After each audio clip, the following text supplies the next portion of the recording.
Hello and welcome to the Let's Talk About It podcast in association with Man Down. I'm your host, Ross Jackson-Hicks, and I'm the founder of Man Down. Man Down is a men's mental health support group based here in Cornwall, and what we do is we offer men a safe, non-judgmental environment to come and talk about their mental health issues and concerns. Today's guest is a very good friend of mine, Tom Mason. He's a huge ambassador for men's mental health here in Cornwall. He's the founder of Blue Balls, which is a men's cold water swimming group based in Cornwall, and they encourage men into the water and also into a community of men who also share and talk whilst they feel the benefits of cold water swimming. Welcome, Tom. Hello, mate. Thank you for having me. No worries. How have you been? I've been good. Yeah? I've been good, yeah. Busy as ever. You know, sort of quite similar in what our approach to life is, and getting out there and amongst it and keeping my mind busy and occupied. Yeah. But yeah, good. It's nice to be part of this, and thank you for inviting me on. That's all right. My pleasure. So let's get into it. Let's dive into Tom's world. So the founder of Blue Balls, we sort of started cold water swimming together pretty much, didn't we, over lockdown? Yeah. Probably sort of 2020, was it? 2021. 2021. So it's our third anniversary on Sunday. Oh, right. Of our first swim together. Well, I should know that. You should know that. But yes, it was the 25th of January 21 that we finally set up on social media and got it all going. Jesus. Yeah. That's gone really quick. Crazy. And yeah, I mean, I first joined you for a swim, obviously on that Sunday, those 3 years ago, and it was something completely new to me, completely alien. I've obviously been swimming in the sea and stuff before, and you know, never really thought about the benefits that it was having to my mental health, or the effects that it was having on my well-being, because I wasn't really in that sort of mindset, I suppose. You know, whenever we've been to the beach, we just want to go in the water and with the kids and whatnot. So I remember seeing one of your posts, and you were going in on your own, weren't you? Yeah. And I think I messaged you and said, look, I want to come along, because obviously, you know, we're sort of coming in and out of lockdown. You know, the gyms were closed, and you know, all my other sort of activities where it keeps my mind sort of, you know, a bit calmer were sort of gone. Apart from my little gym set up in the garden, which Ant Stevens came around to do. My next door neighbour. Yeah. Put a little bit of scaffolding up in the garden for me to do some pull-ups and some you know, some squats and stuff on. But yeah, I came and joined you for a swim, and yeah, I just fell in love with it. I think it was a complete and utter sort of mindfulness moment for me, you know. And then, you know, we obviously sort of met up for a few more swims after that, and, you know, sort of me being the busy mind that I've got, I think we just rolled with it, didn't we? And we created Blue Balls, and you have just, you know, sort of taken it to a different level now. Yeah, thank you. Which is fantastic. So, you know, tell us a little bit about, you know, the Blue Balls and what's happening at the minute, and, you know, the effects that cold water swimming have for you and for the community that you've created around you.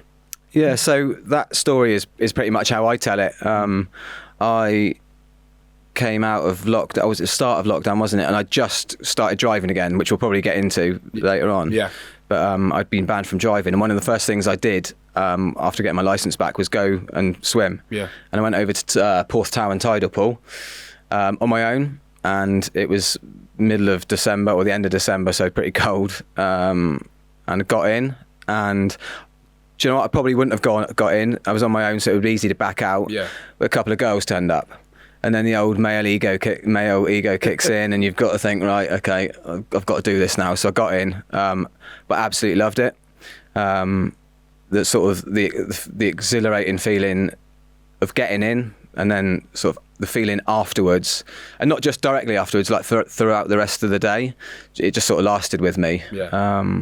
And of course, as you do, you stick it all over social media because that's what you do. And I think I did. And then it's not on there, it didn't happen, mate. So you think you messaged me, and then we went for a swim down at Low Beach, and your ADHD superpower is getting things going quickly. And within, I think, a couple of weeks, Blue Balls was born. Yeah. Stuck a couple of posts up on social media, and a few people joined us. And initially we were sort of inviting our mates, and then it grew from there, really. And sort of 3-year anniversary on Sunday, and it's just gone from strength to strength. It's all been organic growth. Yeah, brilliant.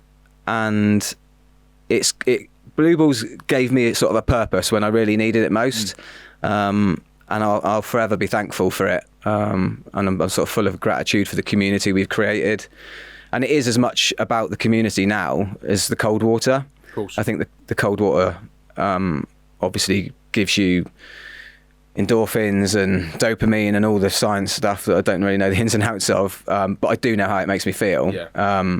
But it's the community around that. I think when we started swimming together, the wild swimming space, or I don't like the phrase wild swimming, it felt like a trendy lockdown thing, but that was so female dominated, which is amazing, and they've been really sort of welcoming to Blue Balls and what we do. But we wanted to create somewhere where men could come, and I think there's so few environments where men can get together, because really, what have you got? You got pubs. Mm-hmm. You got sporting environments which can sometimes have that sort of toxic masculinity and those egos. So it's nice for blokes to be able to get together in the environment, in nature, and connect on a sort of different level. 100%. Yeah. So yeah, it's been great. The group's gone from strength to strength. There's been little groups sort of fired off all across the UK now, Yeah. really. I think initially it was just us and the Edinburgh Blue Balls, and then I've had messages from people in Ireland, Lancashire. There's just a group set up in Devon. So it's really gone from strength to strength, and it's a real good community. Such a connection is such a important thing. Yeah, of course. Yes, it's been a huge game changer for my mental health, and like I say, it's given me a purpose when I probably needed one most. Yeah, and I think you talk about the connection part. People that are sort of navigate towards cold water swimming, I think they've genuinely got a reason behind it, haven't they? You know, there's a reason why they want to engage with the group and come along and try the cold water swimming. I think they hear about the benefits. They see other people, enjoying the sessions, enjoying being with each other. All the great benefits that you get from cold water swimming, like you said, the endorphins. It completely sort of takes you back to the here and now, doesn't it? Yeah. Completely strips everything back. And you almost go into like a survival mode, and for someone that's got like a really busy head like me, and alongside the busy head that comes with anxiety and fear of the future and racing thoughts and intrusive thoughts and all those sort of weird and wonderful things that happen to us along the journey of life. It works so well, and being in Cornwall, being amongst all that beautiful landscape, you've got so much choice, so many different places to go, and like you said, everyone in Cornwall's always really sort of positive and gets behind groups like Blue Balls and Man Down and all the other different organisations. So it's just great to see. It's great to see what you've done with it, and you've really sort of like I said, taken it to a different level. I mean, I have, and it's really kind of you to say that. But without the people that come week in, week out, it's nothing. So No, of course, it's never been about me. And yeah, I go on do interviews and sometimes on the radio and things like that. But it's about all the guys that come and get in the water and push themselves and challenge themselves. And I think it does reduce depression and anxiety and stress levels and what have you. But like you say, when in the depths of winter, when that water is really, really cold, you can't think of anything else. No. So whatever you've got going on in your lives, and we all have, then you sort of leave it behind for that 10 minutes you're in the water. And it's just a leveler. And I think I always say that no one ever comes out of the water feeling worse than they did when they went in it. So it's been really good.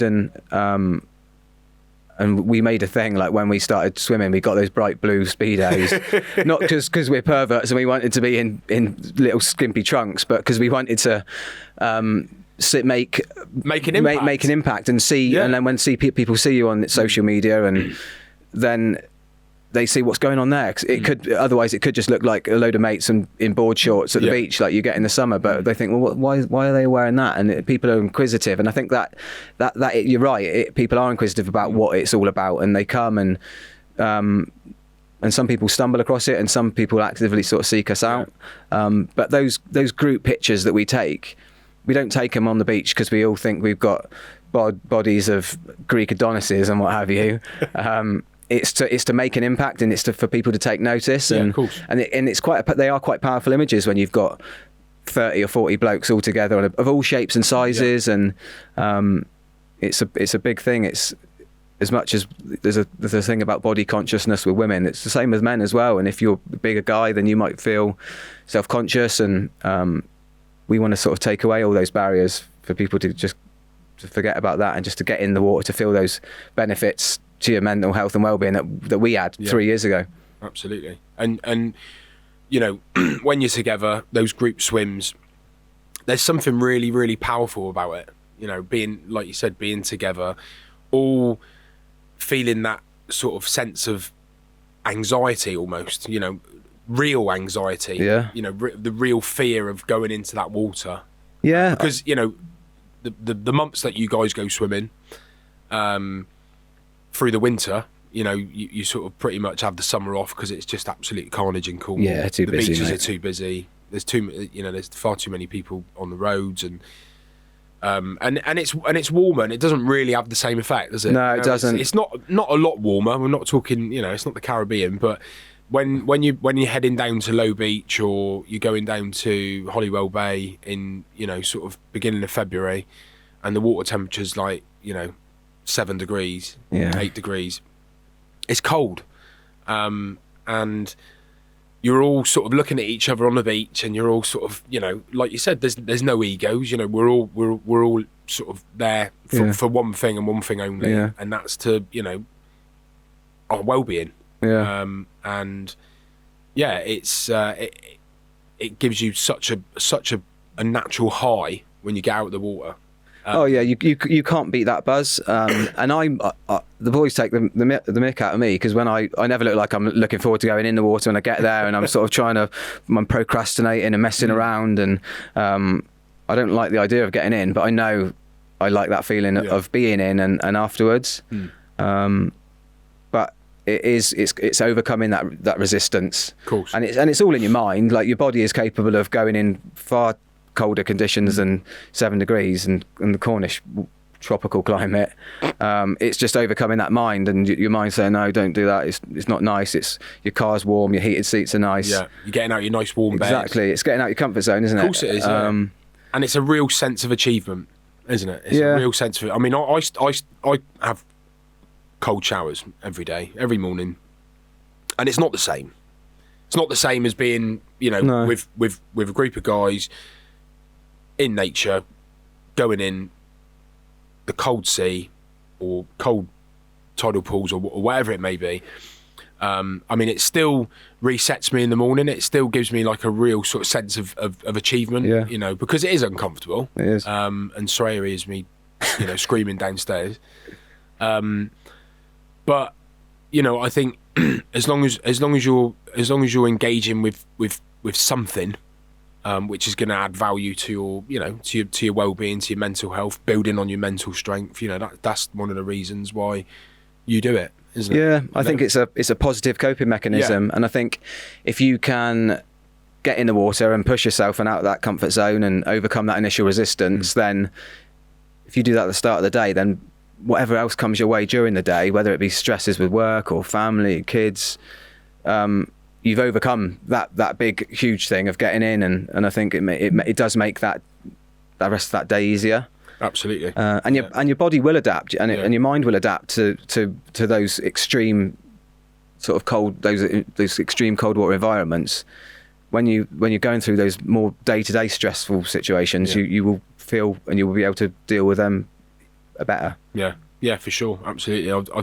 I've certainly found that, because the majority of life stresses and your anxious thoughts or your anxiety is your mind playing tricks on you, isn't it? It's the fear of the unknown, the fear of the future, and obviously that all comes down to sort of past experiences, doesn't it? If whatever you've sort of had to go through in life, and it's obviously sort of conditioned you that way, isn't it?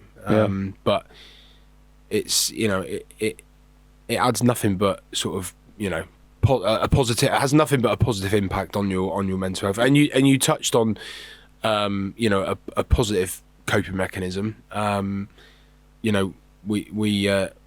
We both have used negative coping mechanisms in the past, and I think that's a great little invitation to good little segue to go on to a different side of things. So negative coping mechanisms, whatever that may be. I mean, for me, it was alcohol. That was the main catalyst. Alcohol and drugs, but mainly alcohol. That was always the beast for me. What's your experiences been with?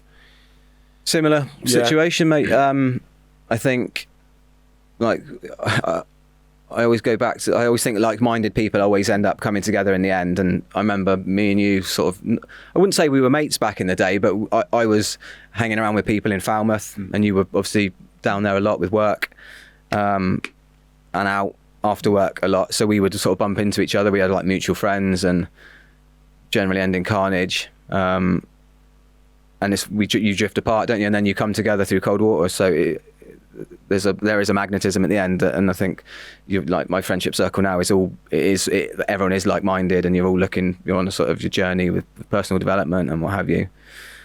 But my story isn't hugely different to probably the majority of men. I've not gone through any extreme life events that caused my sort of mental health problems. I guess I was just a stereotypical lad, into Oasis, football, all of that, and I had a sort of very fixed mindset on what I should be and what I should portray, and all the negative words around men shouldn't cry and shouldn't show emotion and all that. And I was a firm believer of that back in the day, and I think it doesn't get you anywhere, and so I would just be out drinking, and I wasn't doing loads of drugs, but I would do cocaine if it was around. I wouldn't sort of be, if I was out in pubs, I wouldn't be into doing it in pubs, because I didn't like the anxiety of me getting caught by bouncers and getting slung out. But I was drinking. At the time, I was in a bad relationship for a long time. Which was built on all the wrong foundations, really. And I think, without going into it too much detail, we loved each other, but it wasn't enough. It was just we didn't want to be with each other, but we didn't know anyone else to. It was one of those, and we should have split up a long time before we did, but we didn't for whatever reason. And it became. I don't like the word sort of toxic relation. I think it gets overused, but it was that in the end. I wouldn't show any emotion and wouldn't talk about how I was feeling, and I guess I didn't really know how I was feeling or to show in those emotions. So I would be out a lot, just with mates, not think anything of it. Very selfish. Just quite self-destructive. Yeah, very self-destructive. Like I was in like I say, I was in the relationship, but I knew the person in the relationship didn't like me really being out and had insecurities, and I wouldn't help that. I would get in situations where I just shouldn't be in, and then it would cause more insecurities, and then that would cause more arguments, and then it'd be more reason for me to be out. So it was just like this vicious cycle, really. And then that relationship ended, and then I was like free. So I didn't have to be anywhere. I didn't have to be home, and that's when the fun started, really, or not. So I would yeah. So it was great for a little bit, and then so I would be out 4 or 5 nights a week, not out partying like wild, but I would go to my local pub and have 4 or 5 pints. We had a 5-a-side team at the time, and on a Thursday night, and we would go and play 5-a-side, and then go to the pub in our kit. Yeah. And that was like the highlight of my week. And but we would just get use that as an excuse. Yeah.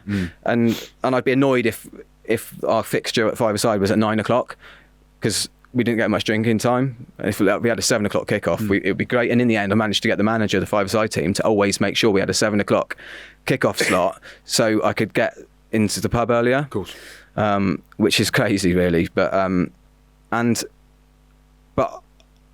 I'm not condoning it, because it came back to bite me. But we would think nothing of having 4 or 5 pints and driving home. So I didn't live like 2 or 3 miles away from the pub, but most of the time I would feel okay. But I'll be honest, there's times I'd get home or wake up in the morning and I didn't know I'd got home. No. Which is scary looking back.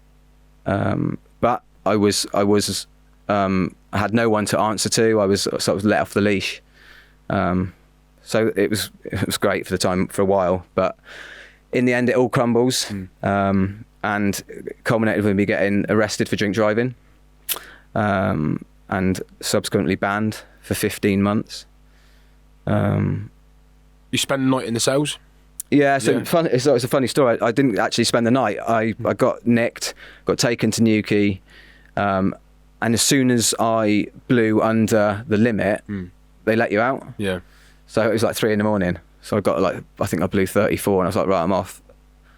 And then I was like expecting them to give me a lift back to my car, and they said, well, no, you make your own way. So I had to get a taxi back to Truro, and then your world comes crashing down. Then the realization, the shame, of it all. Embarrassment. I got home that night and just burst into tears.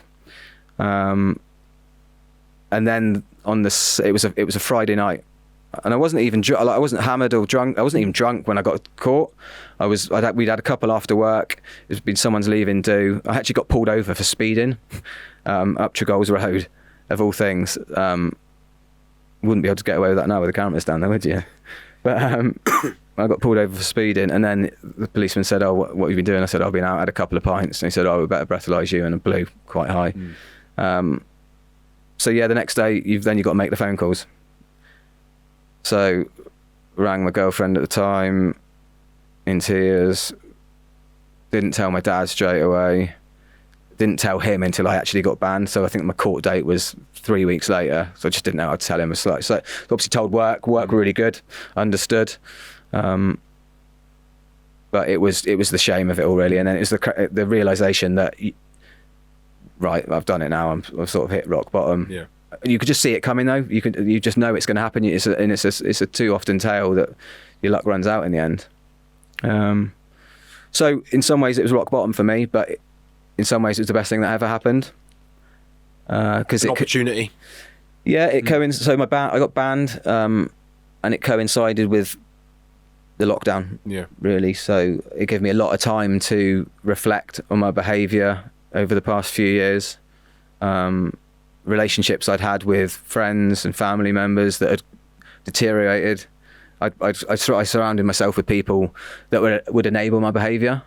So, and that's no reflection on them. This isn't about them. No. They served me a purpose at the time, and it's a conscious effort that you do that, isn't it? Yeah, I'm sure you. Well, I know you did the same. You spend time with people that you know will always be up for having a drink. It just gave me that time to reflect and start looking at my life and what I was doing and where I'd been and where I was going, and it's all changed from there, really. So you just start that development journey, and it's hard. And I think I've watched a podcast with Pete Doherty the other day, and by no means am I comparing myself to him, but he was saying he sort of went through 15 years of addiction, which was hard. But the hardest thing was dealing with all those feelings that come after that addiction. And by no means was I an alcoholic or a drug addict or anything like that, but I would drink regularly. Would you say you had a sort of a dysfunctional relationship with alcohol? Would you say that? Yeah, it was because it was problematic. It was. I mean, I think my story is very similar in a sense. I'd certainly developed a dysfunctional relationship with alcohol for many years, for probably going on sort of 15 years. And yeah, I think once I went sober, started my sobriety journey, that was when you're unraveling all those uncomfortable feelings, emotions that you've been numbing and that you've been hiding and suppressing for such a long time. And it's a journey, isn't it? I think young men going into their sort of 30s, early 30s, late 30s, the realization hits that you're getting older. You're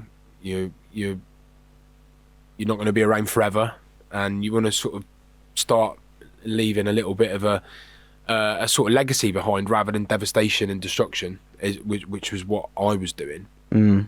Certainly. I mean, every and it's not a sweeping statement, but every big problem I've had in my life has always been related to drink. Yeah. So whether it's getting done for drink driving, or being on holiday and writing off the hire car, or getting in situations with girls and nights out, and it's falling out with mates. Yeah. It's generally always to do with booze. And as you get older, it got towards the end, I just couldn't deal with the hangovers either. So like the anxiety you'd have the next day, I'd crippling. Oh mate, I wouldn't be able to, I couldn't remember what I'd said or said to people, or what did I say? Did I upset them? Or you'd get messages from people, or you'd bump into someone the next day and they say, oh, you were like, I just didn't like it in the end, and it just doesn't. So because it wasn't you. No, your inhibitions are completely out the window.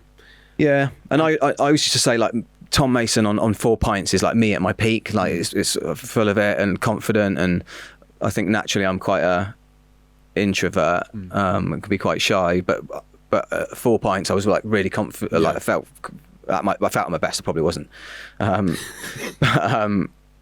the thing is, you don't just stay at 4, do you? You have 4, and then you're 5 and 6, and then at 8, I'm definitely not at my best. So it's just my relationship with alcohol now is I'm not teetotal. No. I don't drink enough to warrant that. I don't think. I've probably had 2 pints this year. Okay, a pint of Guinness at the weekend. But I just don't bother. It doesn't interest me anymore. And it's hard, like when you stop drinking in that social life, because you lose your friends, because you like we talked about, you surround yourself with people that want to be in pubs. And then you will go out and you'll try and make an effort, but your friends will feel like you're judging them. And I know I'm guilty of this, so that I can be a bit preachy about boozing to people now that are still drinking, and that's like I know it's like the worst thing you can do. And you said something about it the other day. Like you're not there. You're past that. But I can still be like that. And if like we go for drinks or work and stuff, and they'll be like, "Oh, don't start, mate. Don't start talking about being like." But that's just because I think people, when they stop drinking, you go from one extreme, to loving alcohol to hating it. Yeah, of course. So that's where I am with that side of it, really. It was a negative period of my life.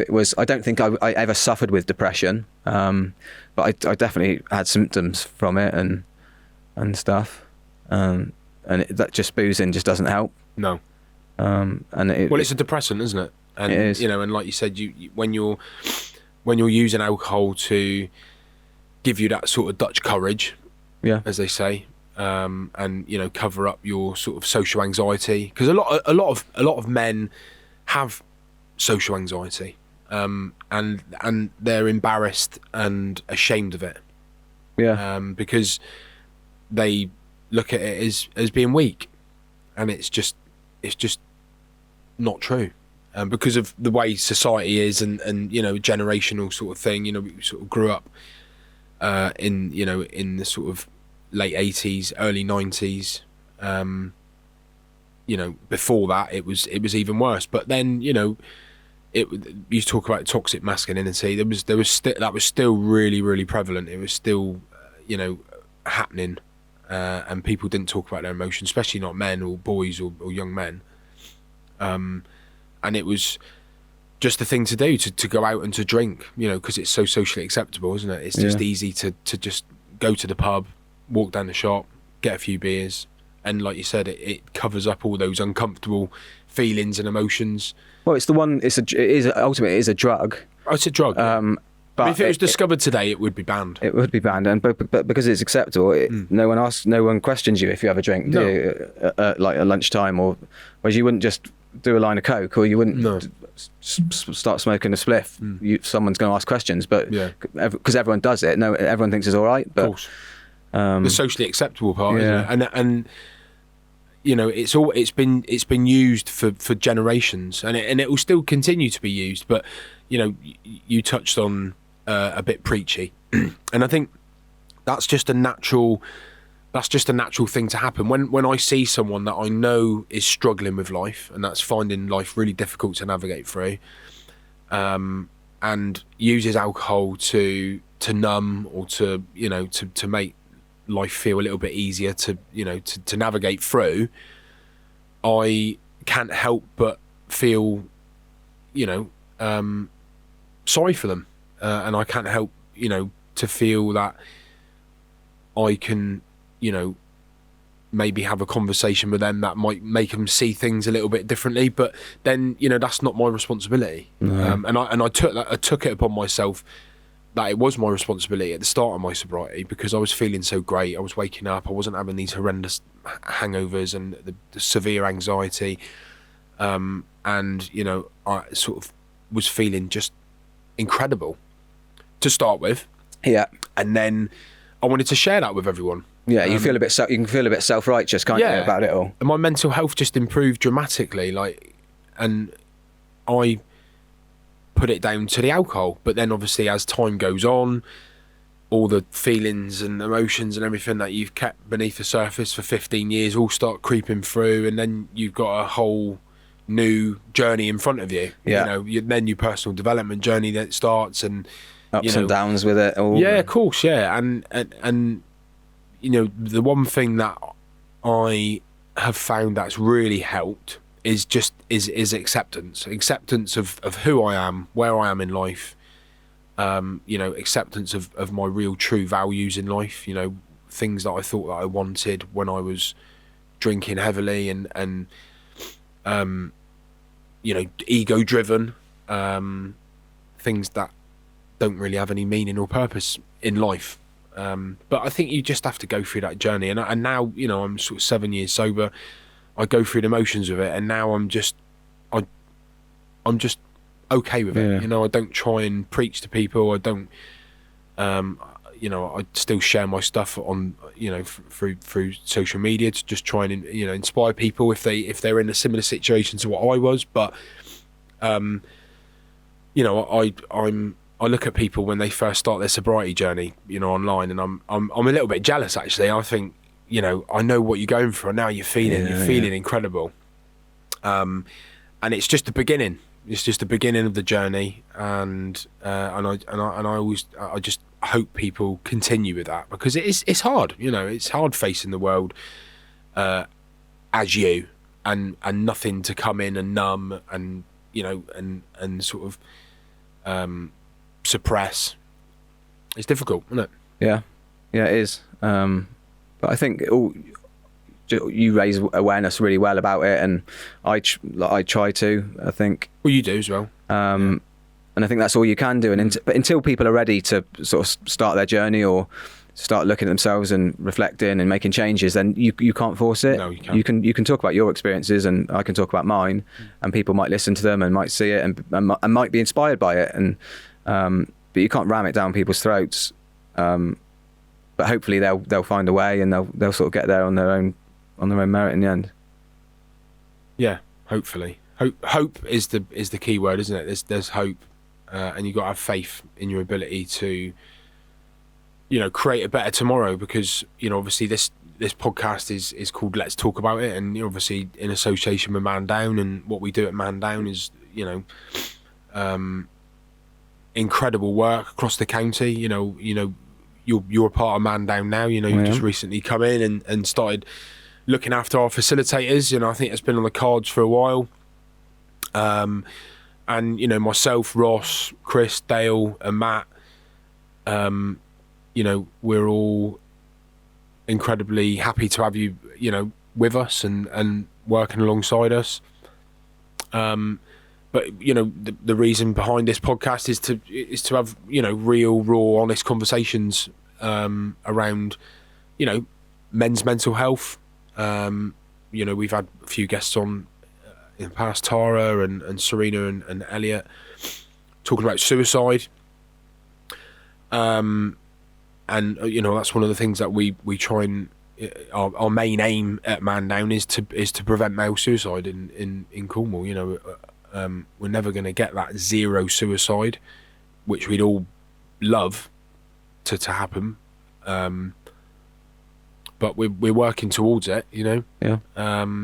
And I think more conversations like this, if someone's driving to work or sitting at home watching this podcast, and something's relating, and it's quite a poignant conversation, they might it might make them sort of stand up and think, well, that's where I am at the minute.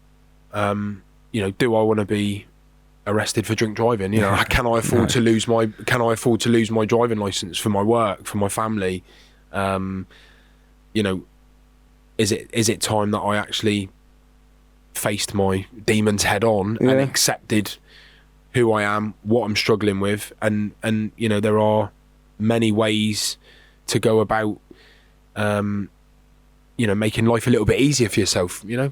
Cold water swimming, therapy, decent diet, decent sleep, journaling. There's so many things that you can sort of add into your life that are going to bring huge amounts of value, and unfortunately alcohol, whether you want to hear it or not, is not one of them.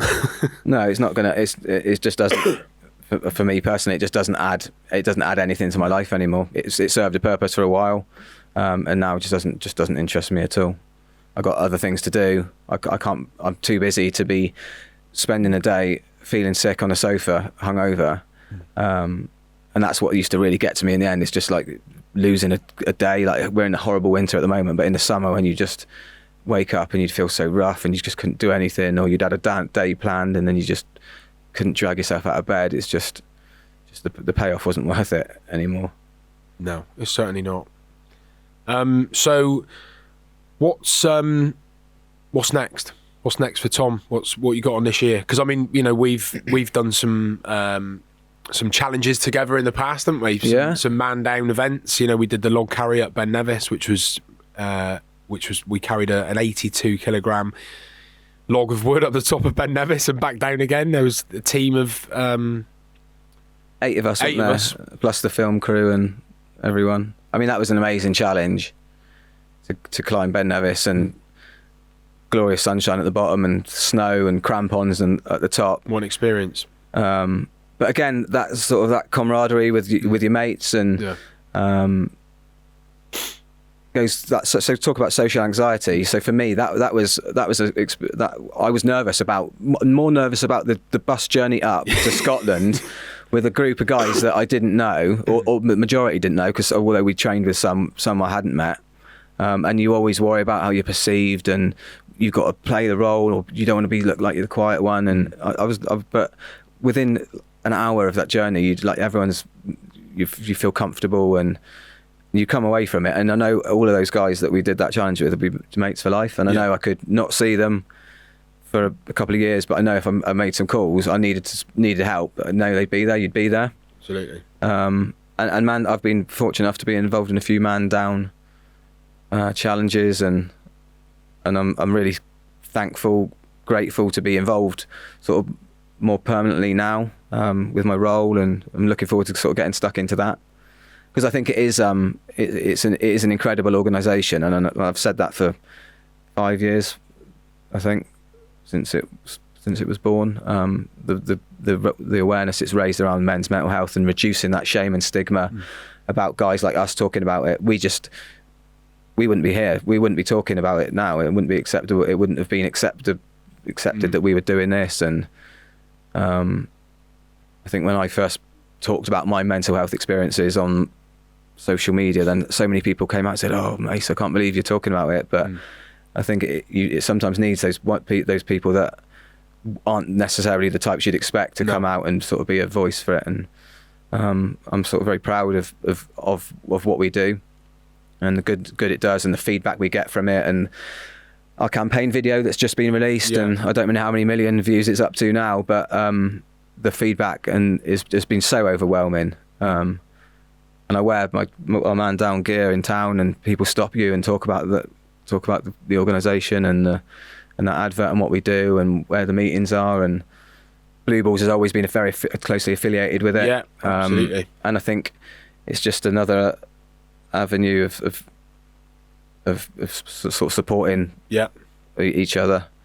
I've been lucky enough with Blue Balls to go do international swimming. Was over in Slovenia last year at the Winter Swimming World Championships. Was cold. Sounds very impressive, but anyone could have entered. And that was cold. But I'm going over to Estonia in a couple of weeks. Of course you are. For the next one, which is going to be, I think it's -20 over there at the moment. Wow. And I think the water's going to be about 1 degree, and it's the Baltic Sea, so it's going to be proper cold.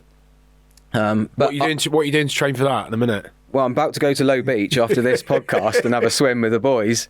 But you're going to have to get some cold baths going on for that, mate. Yeah, I don't think you can replicate that. Some ice baths, sorry. Yeah. So that'll be good. I'm looking forward to that. And I never would have thought when we started Blue Balls that I'd be swimming all over the world. No. Representing us in sort of international waters and stuff. It's amazing. And sometimes you have to pinch yourself to wonder how it was going on. But what else is going on? I've started doing jiu-jitsu. Yeah. So doing that for that sort of just recently got promoted, didn't you? I did, yeah. Promoted to blue belt. Yeah. I wasn't expecting it. It sort of just happened, and that's been really good for my mental health. And I think in some ways it's quite similar to the cold water. In the cold water, you're too cold to think about anything else, whatever's going on in your life. And when you're on the mats, it's the same. When you're being choked out, you can't really think about what's going on at work. No. And it's been it's very humbling, isn't it? It is very humbling, and again, your ego has got to just stay right at the door, isn't it? When you go into one of those jiu-jitsu. Yeah, and you've got to trust your training partners, and again, that's been a good for like the social anxiety thing, which we've touched on a few times now, is going into a gym of martial artists, which you think from the outside might be a bit, again, lots of egos and stuff, but it's not like that at all. No. Trained down at Resolute. Mark's a fantastic guy down there. He runs a great ship, and all the guys down there are just really, really welcoming. Yeah, and he's a big supporter of Man Down. We've got the Man Down logo on our rash guards and our shorts, and he's done a few 24-hour roll-a-thons. Yeah, so that's how I got into it. I when I was training so I did a boxing fight a couple of years ago for Man Down. Yeah, and I trained. I came down to the roll-a-thon just for a bit of extra cardio workout, and I was training in there at 3 a.m. Didn't know what I was doing at the time. Martin Pentecost was in there, and I think he'd been there for about 16 hours already, and was like shivering all over because of all the sweat and everything, but it was good. And then as soon as I sort of ticked off that boxing thing, onto the jiu-jitsu. Onto that, yeah. So that's been really good. Yeah. So busy, mate. Good. I think with with the whole Blue Balls thing and the Man Down sort of collaboration, I think that's just going to sort of obviously continue and just continue to grow. I know you've been doing some sort of collab stuff with a retreat. Yeah, so we've been working with some guys, Josh and Anthony, who they run a men's retreat company, and they do them in the Cornwall and across the UK and in Europe. Just for, again, guys to get together, spend some time out in the wild, lighting fires, in a safe environment, I should say, not just going out and not in Tesco doing arson. But yeah, so they're really cool, and they, some of them are based in Newquay, so we went over there on Sunday and did like a little collab with our Blue Balls, and there's a Newquay Blue Balls now. So that was like amazing in there. Like there was probably about 30 of us all in the water. There were seals knocking around. It was the weekend where the humpback whales were in Newquay as well. Awesome. We didn't see them unfortunately, but everyone just came out sort of buzzing afterwards. A couple of new guys came, and one of them said that he'd been going through like a bit of shit in his personal life, and it's come just at the right time. He's just moved to Cornwall, didn't have any mates, didn't know where to really meet anyone, and he just saw this on Instagram and came along, and he was just so, and that's what makes it all worth it. Like, for as much as there's just that one man, and that's all you want. If one guy feels better about it. And I think Blue Balls is an evolving thing, and we've gone from big swims of 20 people to groups of 5, and people come and go as it suits them. And I think it's similar to the Man Down like groups. When they need it, exactly. As and when. It's not. Some people go all the time, and some people just like sort of touch base when they need that sort of leveler and to sort of reconnect. Then they'll come down, and it's whatever suits you, and obviously it's trying to get in around your busy lives and stuff, because I'm fortunate I've not got kids or anything, so my time is my own really, but I know the guys that have got kids and wives and jobs, it's not easy to get to get that time to get an hour away, but I think it is important to try and make it. Of course, yeah, it is important to make the time, and I'm guilty of that, and I haven't been for a swim for a long time.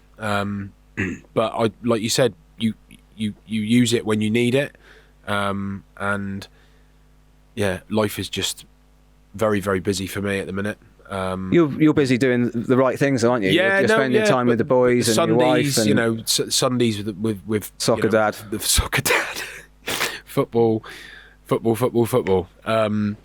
So yeah, I'm like I said, I'm sort of a bit guilty for not coming along to the swims. But if there is anyone out there who's listening to this podcast and is not in a great place right now, or if you are in a good place right now and you fancy trying something a little bit different, then you can get in contact with Blue Balls via their social media platforms. So best thing would be to message on Instagram, or Facebook or Instagram, Blue Balls Cornwall, and Tom answers all the messages, and he will he'll tell you when the next available swim is. Go on, explain. We swim most weekends, and we've got a group chat, and it's a bit of a gift and a curse sometimes, as we've talked about. But this morning someone said, "Oh, do you want to? I've got a free afternoon." I said, "Well, I'm off afternoon. I've got the podcast. Do you want to go for a dip?" So we're heading down, and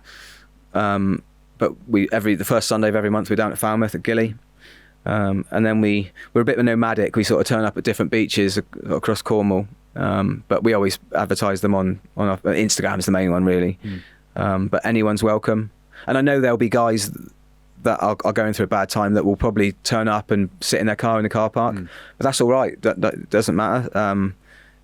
If there's any questions or concerns or anything, then just drop us a message. We're a real sort of welcoming bunch, and we've all been there. We've all been that person at our first swim, and I think I'd encourage anyone to come and get in the water with us and just see what it's all about, because it can't do any harm. You might be cold for a little bit, but you are going to be cold, and it's going to be very uncomfortable, and it's not going to be very nice, but you are going to be feeling absolutely incredible afterwards. And like Tom said, you don't have to stay in for any period of time.